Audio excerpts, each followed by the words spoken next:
আজকে এসেছি কলকাতার রবীন্দ্র সদনে। এটাকে বলে নেহেরু চিলড্রেন্স মিউজিয়াম।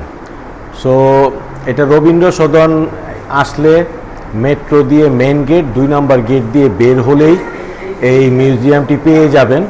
এখানে 20 টাকা নেয়, 20 টাকা করে নেয় এন্ট্রি ফি।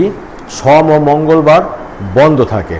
তো সকাল 10টা থেকে সন্ধ্যা 7টা পর্যন্ত, বাকি 5 দিন এটা খোলা থাকে। খুবই সুন্দর, এখানে পুতুলের অনেক কালেকশন আছে, যেটা আগে জানতাম না যে এখানে এরকম একটা মিউজিয়াম আছে। 3টা ফ্লোরে, এক পাশে হচ্ছে এরকম ডলস কালেকশন, আরেক পাশে হচ্ছে মিউজিয়াম, বিভিন্ন ইতিহাস। এর আমাদের একটা ফুল ব্লগ আছে, তো আমি শর্টেই বলছি।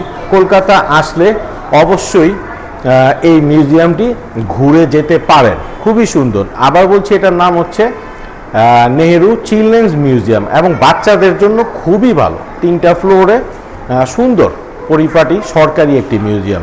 আজকের জন্য এই পর্যন্তই, ঠিক আছে, বাই বাই।